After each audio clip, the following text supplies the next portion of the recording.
जी भी जुड़ चुके हैं, उनको भी मेरा नमस्ते। संदीप फोकाट जी, मेरे प्यारे दोस्तों, क्या आप लोग चाहते नहीं हो सभी देशवासी?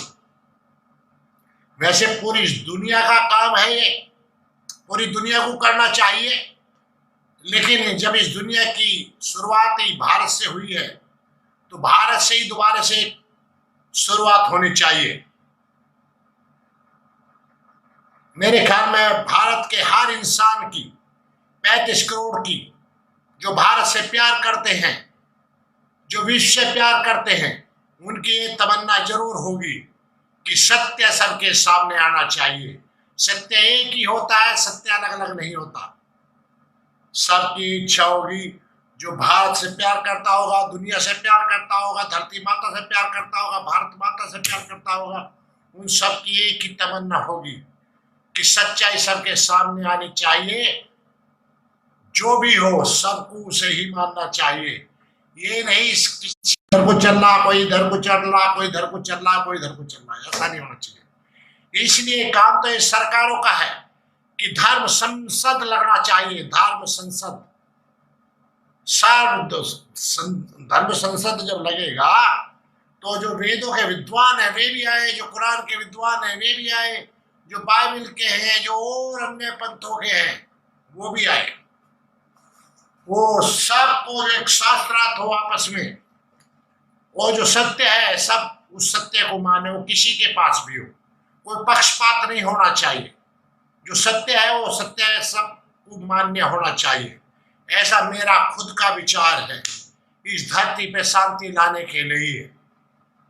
क्योंकि धर्म जोड़ता है, वो धर्म एक ही होता है, धर्म अलग अलग नहीं होता। बार बार मैं कहता हूं। और मत मजहब आपस में तोड़ते हैं, काटते हैं। मत मजहब आपस में काटते हैं, जोड़ते नहीं है। एक धर्म ही है जो जोड़ता है। चार में आदमी अपने विचारों से एक दूसरे से दोस्त जो बनते हैं, वो क्यों बनते हैं? कि आपस में विचार मिलते हैं, इसलिए वो दोस्त बनते हैं। तो उनका धर्म आपस में जोड़ता है। और जो मतांतर होते हैं वो तोड़ते हैं। चाहे घर में चार भाइयों के अलग अलग विचार है तो चारों अलग अलग दिशाओं में कुछ चलेंगे। घर का बंटवारा हो जाएगा, चार दीवारें लग जाएंगी, चूंकि चारों के अलग अलग मत हैं। चारों का एक ही सोच, एक ही वो होगा, वो उसको धर्म कहते हैं, जो परमात्मा कृत होता है। तो मैं ये चाहता हूं कि सभी जितने भी मेरे देशवासी हैं सब एकजुट होकर ये पहल करें कि जो सत्य है वो सब उसको मानेंगे। और सरकार को ये काम करना चाहिए। एक धर्म संसद भारत में होना चाहिए, विश्व में होना चाहिए, हर देश के कोने कोने में होना चाहिए। क्योंकि अरब वालों को भी नहीं पता कि धर्म क्या है, दूसरे देश वालों को भी ये नहीं पता धर्म क्या है। सब अपने अपनी धपड़ी अपना अपना राग बजाते चल रहे हैं। मानव का क्या कर्तव्य है ये भी नहीं पता है।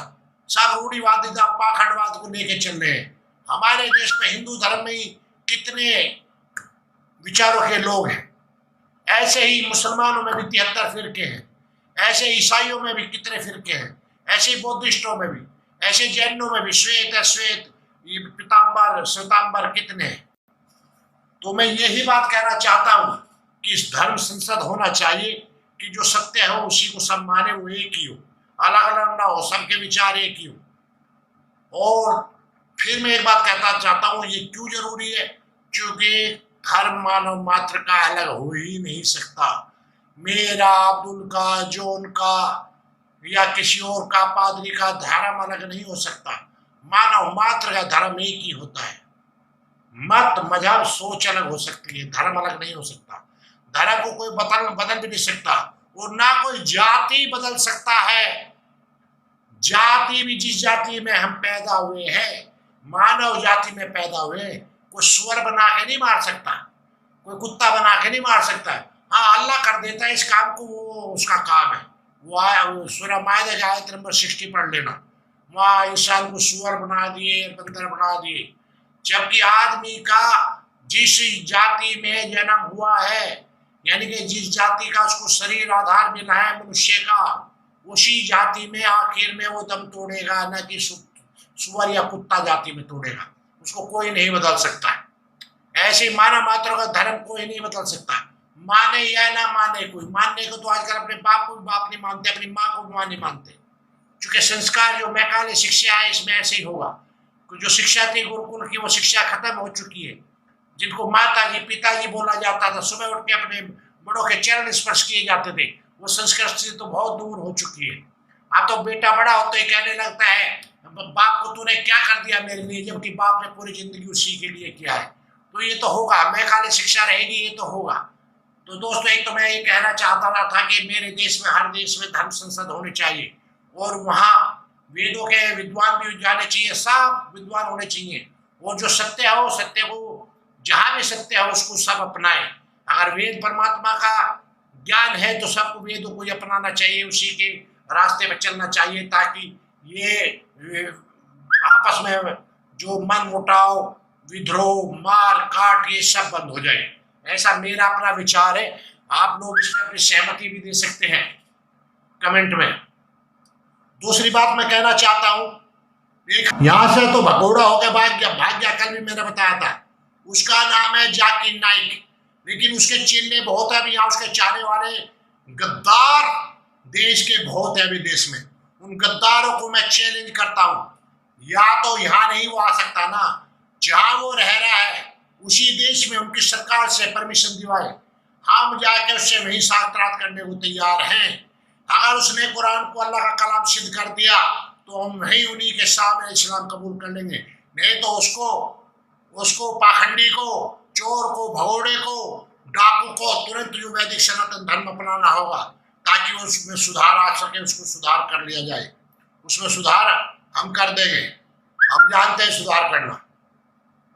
वही यहाँ वो रह रहा है, अगर वो भी नहीं संभव तो जो उसके चिन्ह है उनको दोबारा से एक चैलेंज हो रहे हैं, चलिए वो भी नहीं आप कर सकते तो वीडियो कॉन्फ्रेंस के द्वारा शास्त्रार्थ करा दिया जाए उस जाकिर नाइक से, या और जितने भी अलग अलग आलिम हैं उनसे, कि कुरान को अल्लाह का कलाम सिद्ध करके दिखाए। लेकिन उससे पहले स्टाम्प पेपर पर लिखत पढ़त होगी। हम वीडियो कॉलिंग के द्वारा भी जो है शास्त्रार्थ करने के लिए तैयार है। उसके देश में जहां वो रह रहा वहां भी जाने के लिए तैयार है, अगर वो वहां का देश हमें परमिशन दे तो। आप सब लोगों को मैं ये बात बोल रहा हूं, इस बात को तो मेरे को दूर तक पहुंचा दो, या इसमें भी मेरा कोई फायदा है?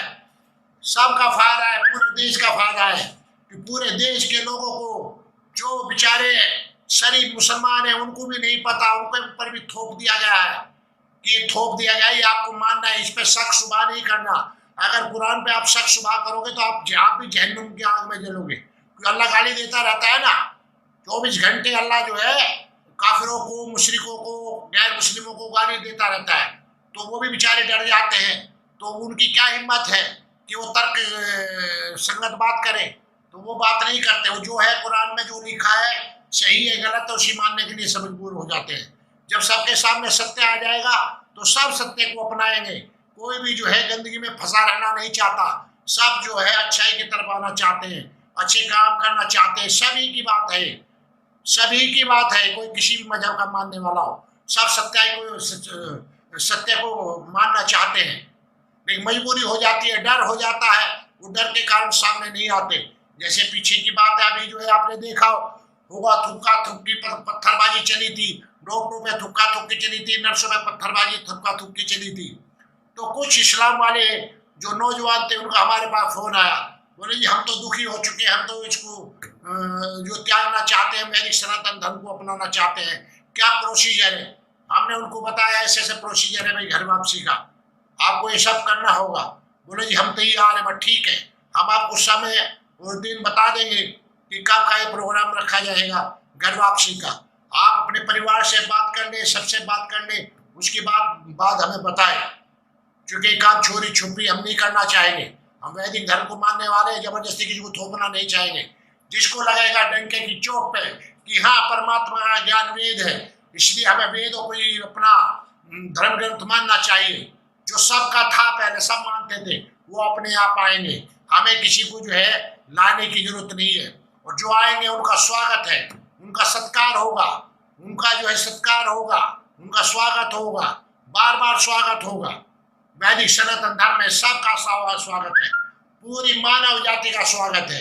ये कुछ हमारे हरामखोर पंडों ने विरोध कर करके, जो पहले जिन्होंने हिंदू धर्म से किसी कारण, डर के कारण या किसी भी मजबूरी के कारण उसको छोड़ के गए थे, वो वापस आना चाहते थे, लेकिन हमारे पंडों ने अपनी दुकानों की बंद ना हो जाए, नहीं हम तो अधर्मी हो जाएंगे, ये दोबारा से वापस आ गए।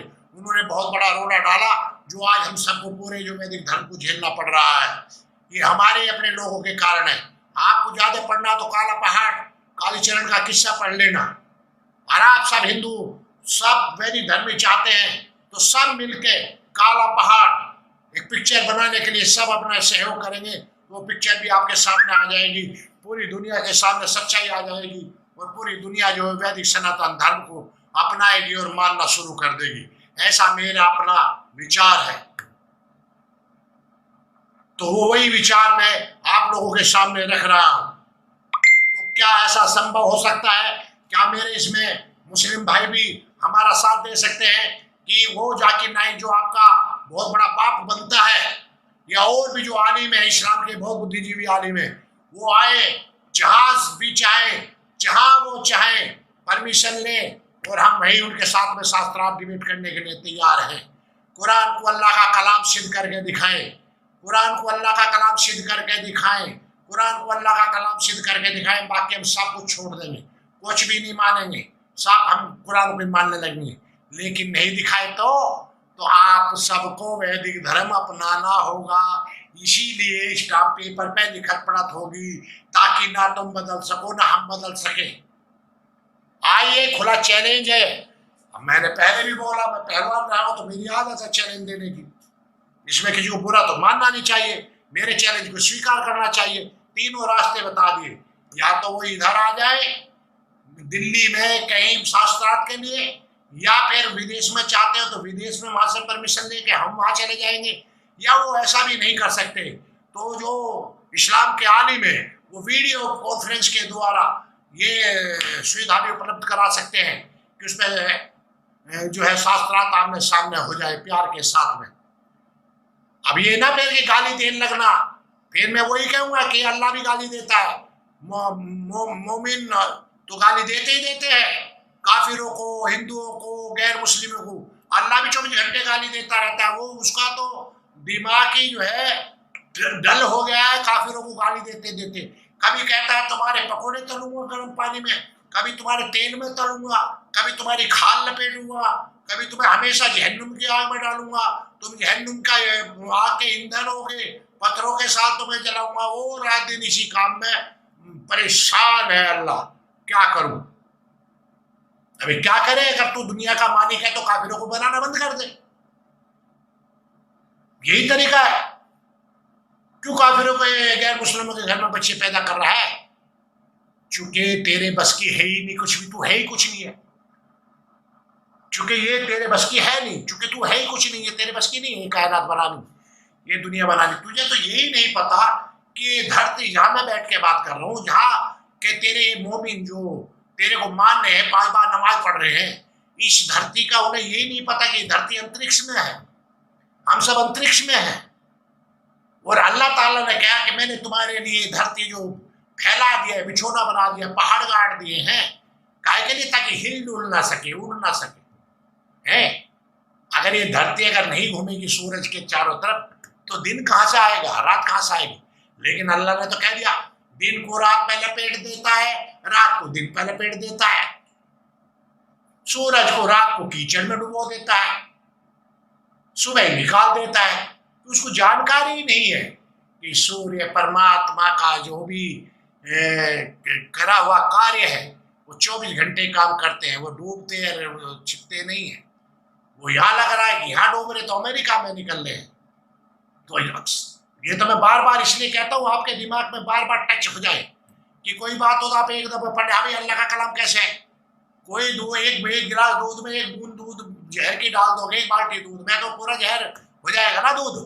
तो जब कुरान में ये बातें लिखी हुई हैं जो गैर साइंटिफिक भी है, गैर दिमाग से मंद बुद्धि का लोग भी जो है इससे अच्छा ही सोच लेगा, तो उसको तुम कह रहे हो अल्लाह का वो है कलाम। अल्लाह का कलाम कैसे? सिद्ध करके दिखाओ। ये तो मैं एक दो छोटी छोटी बातें बता रहा हूं आप लोगों को जानने के लिए। बाकी इतना 6666 आयतों में इतना दंत कथाएं भरी पड़ी हैं, जैसे हमारे खाली उनके यहाँ नहीं, हमारे यहाँ भी है कपोड़े। हमारे यहाँ भी पुराणों में जो है पूरे कपोड़े भरे पड़े कि आप भागवत पुराण को अपने परिवार के साथ बैठ के, अपनी बहनों माताओं के साथ में बैठ के पढ़ नहीं सकते, सुन नहीं सकते, इतने कपोड़े भरे हुए हैं। और नाम क्या दे दिया? महर्षि व्यास ने पुराण लिखे। क्यों भाई?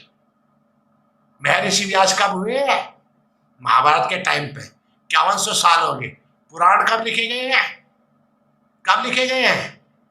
2000 2500 साल पहले हैं। समय को देख के लिखे जाते, घुसेड़ते नहीं घुसेड़ते। आप ही मैं कह रहा हूँ, विनती कर रहा हूँ, आवाज जोड़ के, बुरा नहीं मानना मेरी बात का। जो पुराणों में सृष्टि विरुद्ध बातें हैं उनको निकाल दो। अच्छी बातें भी है पुराणों में कुछ, उनको रख लो। जो पाखंड है उनको निकाल दो, उनको निकाल दो। बहुत अच्छा होगा, धर्म का बहुत फायदा होगा, हिंदू धर्म का बहुत फायदा होगा। आप हिंदू धर्म मानते हो ना, तो हिंदू धर्म का बहुत ज्यादा फायदा होगा, हिंदू संस्कृति का बहुत ज्यादा फायदा होगा। क्योंकि कोई भी मानेगा ना, कोई भी वो कहानी सुनाओगे आप तो अब वो पागल हो गए, आप सुन भी नहीं पाओगे। जो काम परमात्मा का वो अपने बच्चों को ना सुना सको, अपनी बहनों के माताओं के सामने ना सुना सको, तो वो धर्म के ग्रंथ कैसे हो सकते हैं? कैसे आप मान लोगे उनको धर्म ग्रंथ? नहीं मानने जा रहे होंगे। वेद है, वेद का प्रचार खुल्लम खुल्ला करिए। कितना आपको अंदर से जो है, कितना पावर आपको मिलती है, कितनी ऊर्जा मिलती है, कितनी एनर्जी मिलती है। तो वही तो चीज है जिसको हम अपने बच्चों के सामने ना पढ़ सके, ना बता सके। कोई परमात्मा भेदभाव करेगा क्या? अल्लाह भेदभाव करता, परमात्मा भेदभाव नहीं करता। फिर एक जगह नहीं, एक गलती नहीं बता रहा मैं, दूसरी चीज पे आना चाह रहा हूं। फिर देखिए, अल्लाह ताला की ये बात तो आपने पकड़ ली, ये तो सबने पकड़ ली, आप इसको तो नहीं भूलोगे। आप कोई भी आपके सामने मेरा इस्लाम वाला भाई आएगा तो उनको बताएगा, आप सीधा कहो भाई हम तो तैयार है यार आपका इस्लाम कबूल करने के लिए, आप हमारी बातों का जवाब तो दे दो। आप कुरान को ये साबित कर दो कि भाई अल्लाह की किताब है, आसमानी किताब है, हम सब अपनाने को तैयार है। इसमें क्या लड़ाई झगड़ा है? क्यों आप नाराज होते हो? फिर कहते हैं जी ये तो नफरत फैला रहे। तो हम नफरत फैला रहे हैं? हम तो मिलाने की बात कर रहे हैं भैया, हम तो जोड़ने की बात कर रहे हैं। अब भैया सिद्ध करके दिखाओ जिसको आप मान रहे हो ना, तरक्की कसौटी पे खरा उतार के दिखाओ। हम मानने को लिए तैयार है, उसको हम मानने के लिए तैयार हैं। हम कह रहे हैं हम कबूल करेंगे। आप कुरान अगर जो है अल्लाह का कलाम हुआ, हम सिद्ध करेंगे आपकी आसमानी किताब हुई, हम मानने के लिए तैयार है। लेकिन आप में हिम्मत है? आप भी तो आए कहें कि हाँ अगर कुरान अल्लाह का कलाम नहीं है तो हम उसी दिन छोड़ देंगे कुरान को, हम उसी दिन छोड़ देंगे। जो भी परमात्मा का ज्ञान होगा वेद, हम उसको ही मानेंगे। आप में हिम्मत है तो आओ, आओ आप में हिम्मत है तो। वो कोई भी ग्रंथ परमात्मा का नहीं हो सकता जिसमें सृष्टि विरुद्ध बातें होंगी। और मैं चैलेंज के साथ कहता हूं कि वेदों में कोई सृष्टि विरुद्ध बातें सिद्ध करके दिखा दे, हम वेदों को मानना छोड़ देंगे। आइए किसी में दम है? एक ये हिंदू घर में पैदा हुआ वैदिक संत को धर्म को मानने वाला पहलवान धर्मवीर ये पावर रखता है कि अपनी कमी भी बताने के लिए तैयार है, अपने हिंदू धर्म की कमी भी बताने के लिए तैयार है। क्या आप में जो है इस्लाम वालों में हिम्मत है? क्या यहूदियों में जो है बौद्धों में हिम्मत है कि अपनी कमी बताए? जो उनमें कमी है कोई नहीं बता सकता। एक हिंदू ही ऐसा है जो मानने के लिए तैयार की तरक की कसौटी पे जो बात सत्य होगी उसको मानूंगा, अगर असत्य होगी उसको छोड़ दूंगा। तो दोस्तों ये मेरी 3 बातें थी, इन तक पहुंचा दो कि धर्म संसद लगनी चाहिए। काम ये सरकार का है, सरकार को करना चाहिए पूरा सिक्योरिटी के साथ में, प्यार के साथ में। जो सत्य है वो सब माने, ये काम सरकार का होता है। चलो सरकार नहीं कर रही तो इस्लाम के आलिम जो है अगर वो चाहते हैं, उनका काम है कि इसे दारू हलवा बताते हैं, इस्लाम फैलाना चाहते हैं दुनिया में, ठीक है हम आपकी मदद करने के लिए तैयार हैं उसमें। तो आप कराइए शास्त्रार्थ, डिबेट कराइए आमने सामने। जो भी तुम्हारे आलिम है, जो भी तुम्हारा बाप है जाके नए कुछ से भी जहाँ वो रह रहा वहीं जाके हम तैयार है, करवाइए। अगर वैसे नहीं संभव हो सकता तो आप जो है वीडियो कॉन्फ्रेंस के द्वारा करवाइए प्यार के साथ में। करवाइए, जो सत्य होगा सबको मान्य होगा, पूरे देश के मुसलमानों को मान्य होगा। बोलिए, आप बोलिए। अगर अल्लाह का कलाम कुरान सिद्ध नहीं हुआ तो उसी दिन आप त्याग देंगे कुरान को। बोलिए आप, इसमें क्या बुराई है? इसमें तो कोई बुराई नहीं, इसमें काय का हम तो जोड़ने की बात कर रहे हैं, हम तो इस्लाम को बढ़ाने की बात कर रहे हैं। और अगर इस्लाम के आलिम जो है बुद्धिजीवी हैं, बहुत ज्यादा बुद्धिजीवी हैं, तो आइए, सामने खुला चैलेंज है। हम कहते हैं कुरान को अल्लाह का कलाम, अल्लाह की वाणी, अल्लाह की किताब सिद्ध करके दिखाए। हाँ, हम सब जो इस्लाम कबूल कर लेंगे। आपका जो सपना है बगैर मारे काटे, बगैर लुटे, बगैर जिहाद के, वो पूरा हो जाएगा। आइए सामने, तीनों रास्ते बता दिए, भारत में, विदेश में, वीडियो कॉन्फ्रेंसिंग के द्वारा, जो भी आपको अच्छा लगे। मुस्लिम आलिमों, आपको चैलेंज कर रहा हूं मैं। चैलेंज का मतलब कोई गाड़ी नहीं होता, चैलेंज स्वीकार करना चाहिए। मर्दों को तो चैलेंज स्वीकार करना चाहिए, ना मर्दों को नहीं करना चाहिए। ना मर्दों के तो बस की नहीं होता चैलेंज स्वीकार करना। और मैं पहलवान रहा हूं तो मेरी आदत है, मैं चैलेंज दे रहा हूं, इसमें बुरा नहीं मानना चाहिए। अगर मेरी बात का फिर भी किसी को बुरा लगता हो तो मैं हाथ जोड़ के क्षमा चाहता हूं, लेकिन मैंने कोई ऐसा शब्द कहा नहीं। चैलेंज किया है, मुझे अपने पे भरोसा है कि हाँ, मैं कुश्ती जीतूंगा, ये कुश्ती जीतूंगा, मुझे भरोसा है। ऐसे आप लोगों को भरोसा होना चाहिए कि हम जो इस मैच को, इस कुश्ती को जीतेंगे, इस्लाम की कुश्ती को जीतेंगे। तो आओ आमने सामने, क्या बात है, मैदान में। वैसे भी तो जंग की बात करते हो, पूरे कुरान जंग की बात करते हो, मारने काटने की बात करते हो। अल्लाह ताला तो खुद जो है मोहम्मद साहब को भी आदेश देता था कि मोमिनों को उकसाओ काफिरों के खिलाफ, वो मोमिनों को उकसाओ काफिरों के खिलाफ। तुम 20 हो तो 100 पे भारी हो, 100 तो 2000 पे भारी हो। ये काम तो अल्लाह ताला करते हैं, लेकिन परमात्मा का ये काम नहीं होता। अल्लाह ताला तो मदद के लिए फरिश्तों की फौज भी भेजते थे मोहम्मद साहब के साथ लड़ने के लिए, कि 5000 फरिश्तों की फौज। और फिर भी मोहम्मद साहब को कहरे पिट जाते थे मोहम्मद साहब, फिर भी काफिरों ने अत्याचार किया। कैसा अत्याचार किया भाई? कोई प्रूफ है आपके पास? हाँ, ये तो प्रूफ है कि उन्हीं के मोहम्मद साहब के चाहने वालों ने, मोहम्मद साहब के मानने वालों ने मोहम्मद साहब से दगा किया, मोहम्मद साहब के परिवार का वंश नाश कर दिया, मोहम्मद साहब के नवासे साहब को मार दिया। किसने मार दिया? बीजेपी वालों ने नहीं, आरएसएस वालों ने नहीं, उन्हीं के ही साहब के साहबियों ने, उनके ही मिलने वालों ने खलीफत के चक्कर में उनके परिवार का जो वंश मिटा दिया। वो कौन थे? वो उसी के मानने वाले थे, इस्लाम के मानने वाले थे। इसलिए मैं कहता हूं, मैं शौक में बताता हूं, दूसरी बात पा रहा हूं कि जो आपको कहे मूर्ति पूजक, फिर दोबारा से बताता हूं, बार बार बताता हूं, सबसे पहली मूर्ति किसने बनाई? इस्लाम के हिसाब से बता रहा हूं। सबसे पहली मूर्ति मिट्टी से, कई खनखनाती मिट्टी से, कई सड़े हुए गारे से, कई मांस के लोथड़े से किसने बनाई? अल्लाह ने अपने दोनों हाथों से, और अपने जैसी अल्लाह की शिकल थी वैसी आदम को बनाया मिट्टी से। तो मिट्टी का बुत बनाया, बुत में कहते फिर रूह फूकी, फिर रूह फूकी उसमें। तो भैया मिट्टी का वो तो यही तो काम करते हैं, हिंदू भी तो यही काम करते हैं। उसमें जो है क्या नाम जो है मूर्ति को बनाते हैं पत्थर से, उसमें प्राण प्रतिष्ठा करके उसकी पूजा पाठ करते हैं। तो फर्क क्या रह गया? तुम काबा में जाके क्या करते हो? सबसे बड़े मूर्ति पूजक तुम हो, सबसे बड़े मूर्ति पूजक तुम हो। इस्लाम के मानने वाले सबसे बड़े मूर्ति पूजक है।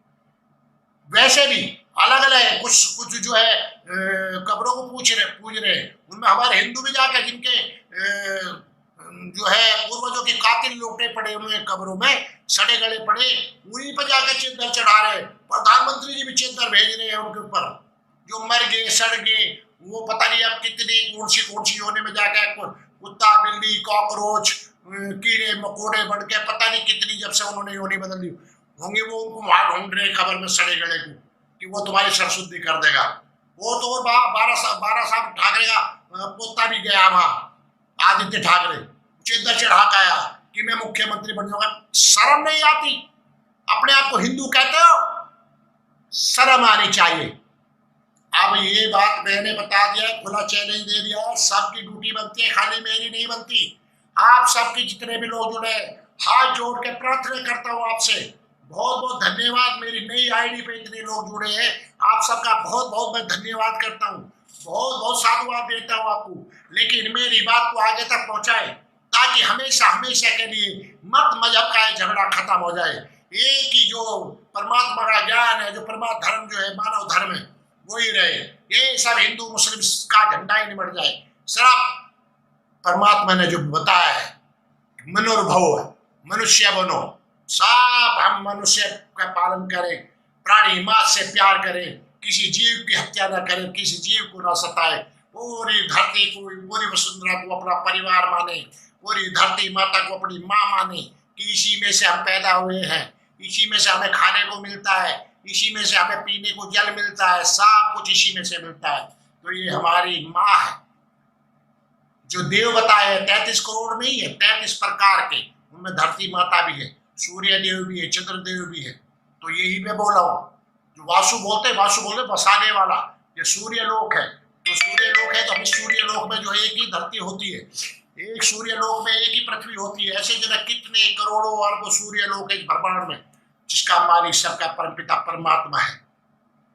तो दोस्तों, अगर मेरी बात को आप चाहते हो कि ये इनके आने में तक बात पहुंचे, ये सच्चाई एक दिन सबके सामने आके रहे, सब इस बात को माने, और बड़े डंके की चोट पे एक प्रोग्राम चले 8 दिन का, 10 दिन का, पूरे एपिसोड चले कि सच्चाई जो है सबको मान्य होगी।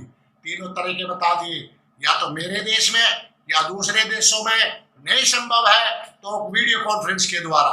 ये सबकी ड्यूटी बनती है आप सबकी। आप सबके यार दोस्त हैं, मुसलमान सबके दोस्त हैं, उनको सबको बोलिए कि भाई आप आइए, आप चाहते हो प्यार मोहब्बत, चलो आप कहते हैं कि कुरान में लिखा हुआ है, तो आप नहीं मान रहे, आप काफिरों से प्यार करते हैं, चलो आपने बात मान ली, कुरान की बात झूठी है, आप हमसे प्यार करते हैं, तो आप ये काम करा दीजिए, कराइए आमने सामने शास्त्रार्थ, कराइए आमने सामने डिबेट, ताकि ये मत अंदर खत्म ही हो जाए। जो सच्चाई वो सब हम सब उसको अपनाएं। आओ मेरे नौजवानों, आप ये काम की शुरुआत करो। क्या है इसमें, कौन सा मैंने किसकी बुराई कर दी, क्या इसकी बदनामी करिए? जो सच्चा होगा वही हो जीतेगा, वही सच्चाई सबको मान्य होगी। इसमें क्या मैंने किसी के लिए गलत बोल दिया? बताइए, आप सबका कर्तव्य है, मुझे कमेंट में जवाब दीजिए। दूसरी बात मैं बोलना चाहता हूँ, बहुत जरूरी है वो भी बोलनी। कल जो है हमारे प्रधानमंत्री जी ने इस बात को जो मैंने कहा है ना, ध्यान से इसको ज्यादातर लोगों तक पहुंचाना। कल हमारे प्रधानमंत्री जी ने पहले भी एक पैकेज निकाला था, 20 लाख करोड़ का जो है पैकेज निकाला है, उसके बारे में भी मैं बोल देना चाहता हूं कि जितना भी मनरेगा को पैसा जाता है, कहाँ जाता है, कैसे जाता है, क्या काम देते हैं, हमें नहीं पता। हमें तो इतना पता है कि जो राजाओं का राजा किसान है, उसको काम करने के लिए मजदूर नहीं मिलते, जबकि किसान के यहाँ खाना बहुत बढ़िया फर्स्ट क्लास खाना प्यार के साथ में खिलाया जाता है फ्री में, और तनख्वाह मजदूरी उसको अलग से दी जाती है, फिर भी किसानों के पास काम करने वाले नहीं मिलते। तो मैं सरकार से कहना चाहूंगा, मनरेगा में जितने भी लोग हैं, जितने भी लोगों को आप पैसा देते हैं, आप आधा पैसा दे दिए, आधा पैसा किसान देगा। ये इधर उधर के गड्ढे खुदवा दिए, भरवा दिए, गड्ढे खुदवा दिए, काम छोड़िए, सीधी ड्यूटी लगाइए किसानों के पास, और किसानों को बोलिए जैविक खेती शुरू करें, ये जैविक फार्मिंग शुरू करें, एक यूरिया डाई पेस्टिसाइड की खेती बंद करें, ताकि इससे सरकार को भी फायदा होगा। आज हॉस्पिटल कितने भी बढ़ाते चले जा रहा, कितनी दवाई देते जा रहा, फिर कहाँ तक दोगे, पूर्ति नहीं होगी। पूरी धरती पे भी हॉस्पिटल बढ़ा दोगे तब भी पूर्ति नहीं होगी, और ये चलता रहा। आपको पुराने सिस्टम पे आना होगा। यूरिया डाई जो विदेशियों ने, जो अमेरिका ने आपको थोप दिया है, उसको छोड़ के गाय माता का गोबर, पशु का गोबर खेतों में डालना होगा। उसी से जैविक खाद बनाकर हमें खेती बाड़ी करनी होगी, ताकि जो भी खेत उसकी फसल पैदा होगी, उससे पशु खाएगा, उस पशु के दूध को हम पिएंगे तो कोई बीमार नहीं होगा, बच्चा बीमार नहीं होगा। अगर कभी बीमार होगा भी तो उसकी इम्यूनिटी इतनी होगी, उस पर कोई असर नहीं होगा। जैसे आज आप देख रहे होंगे कोरोना की बीमारी से कुछ लोग तो तुरंत मर जा रहे हैं, कुछ लोग ठीक भी होके जा रहे हैं। कौन लोग हैं जो ठीक होके जा रहे हैं? जिनकी जो शरीर में बीमारी से लड़ने की क्षमता है, वो लोग ठीक हो रहे हैं। वो जिनमें लड़ने की क्षमता नहीं है, वो फटाफट निकल जाते हैं पतली गली से। कारण क्या है? वो पहले से बीमार है, कोई किडनी का बीमार है, कोई हार्ट का बीमार है, कोई कैंसर का बीमार है। क्यों? कारण क्या? ये हमारा खान पान इसके लिए तैयार नहीं है, इसके लिए तैयार नहीं है। तो मैं फिर सरकार से ये बात कहना चाहता हूँ कि आप राजाओं के राजा महर्षि देवदयाल ने कहा है किसानों के लिए, राजाओं का राजा किसान, उसकी आंखों में अगर आंसू है तो देश कैसे जो है खुशहाल रह सकता है? कभी नहीं रह सकता।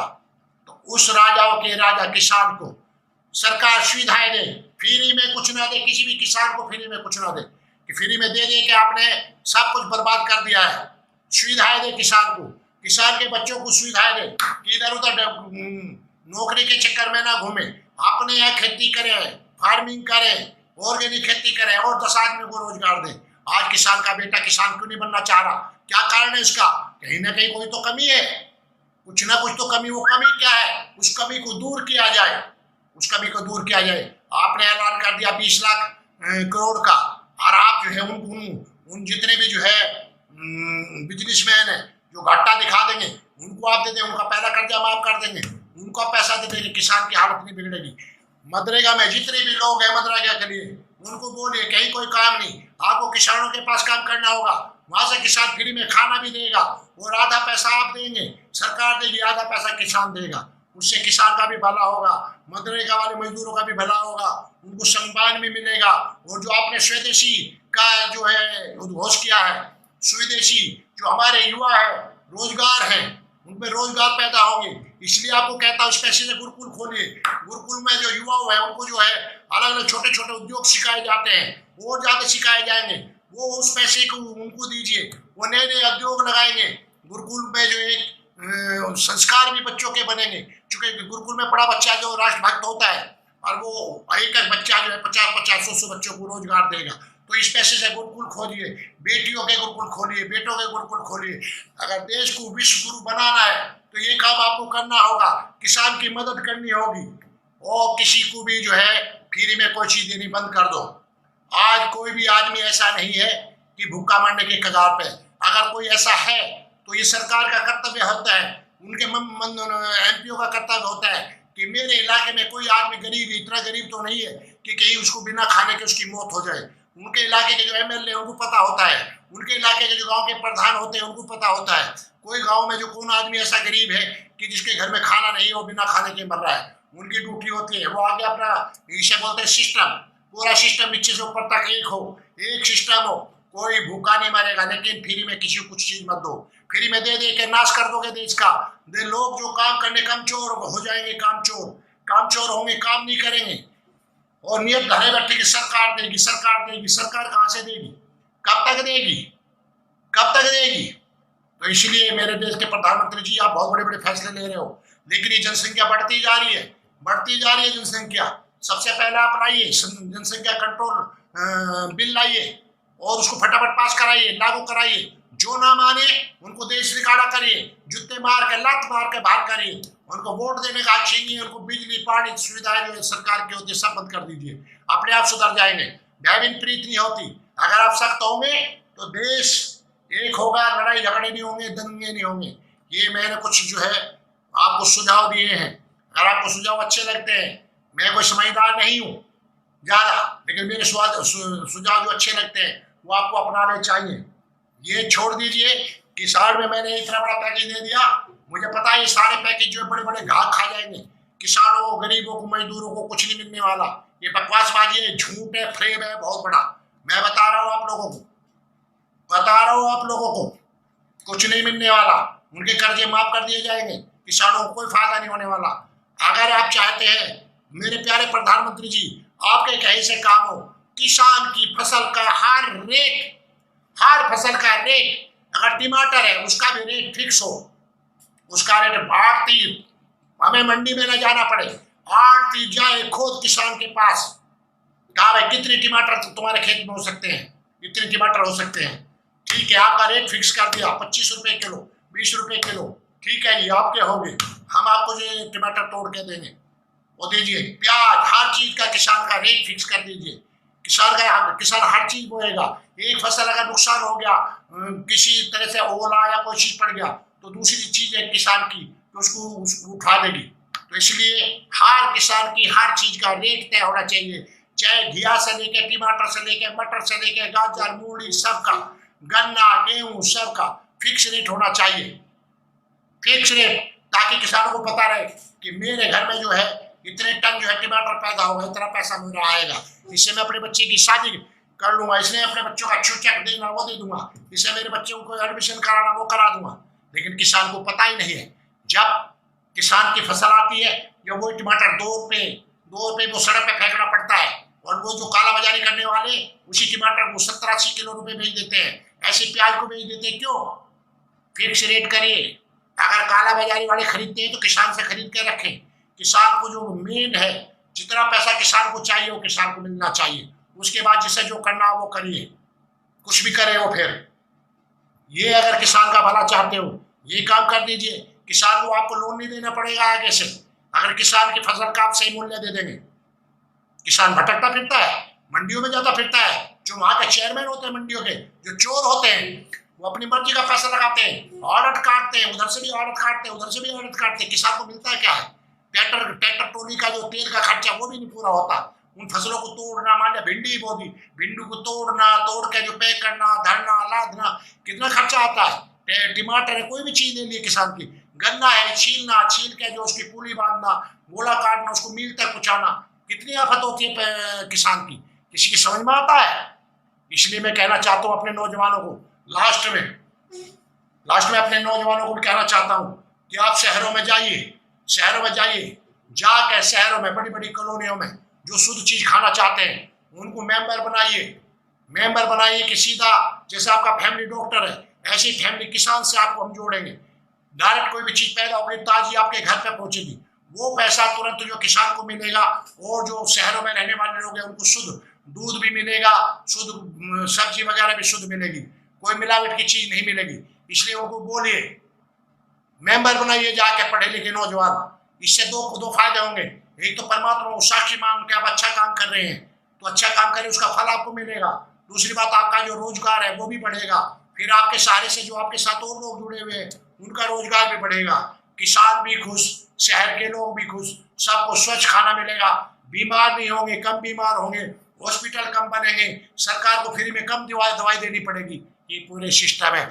मैंने थोड़ी देर में, जितनी देर में बोल सका मैंने आप लोगों को अपने विचार रखे हैं, इससे ज्यादा इतनी देर में मैं नहीं बोल सकता, बहुत जल्दी करके बोला हूँ।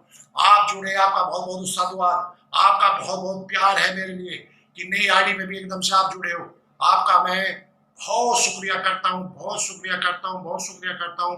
फिर से आपको नमस्ते करता हूँ, अभिनंदन करता हूँ आपको बहुत साधुवाद। भारत माता की जय, भारत माता की जय, वंदे मातरम, धरती माता की जय, धरती माता की जय। एक दिन भारत को विश्व गुरु बनना होगा, आर्यव्रत बनना होगा दोबारा से। सब लोग आर्य हैं, श्रेष्ठ हैं, भारत के रहने वाले। ठीक है, कुछ कमी आ गई उनको दूर कर लेंगे, दोबारा से फिर सब आर्य हो जाएंगे। भारत का रहने वाला हर आदमी आर्य होगा, फिर दूसरे देश के लोगों को भी आर्य बनाएंगे। आर्य का मतलब होता है श्रेष्ठ, सारे अवगुण त्याग देंगे, कोई भी हो, किसी के अंदर भी हो, सब जितने मत मजहब है सब जो है सही रास्ते पर आ जाएंगे। अगर जो मैंने बताया रास्ता अपना लिया, सब एक ही चीज को माने हैं, उस परम पिता परमात्मा को जो निराकार है, सर्वशक्तिमान है, हर जगह है, उससे जगह से कोई चीज खाली नहीं है। वो दयालु है, वो न्यायकारी है, वो माप नहीं करता। सबसे बड़ा गुण क्या है परमात्मा का? दयालु है और माप नहीं करता। आप जो भी करोगे वो ही लौटाएगा, उससे कम ना ज्यादा। आपके सामने आप देखते हो सुख दुख जो आते हैं हमारे जीवन में, ये सब वो ही हैं। जो हमारे अच्छे कर्म है उनके हमें सुख मिलता है, जो हमारे गलत कर्म है उनके लिए हमें दुख मिलता है। यही इसलिए आप भी परमात्मा को नहीं जानोगे तो फिर कब जानोगे। सभी दोस्तों को नमस्ते, फिर से बहुत बहुत साधुवाद, धन्यवाद।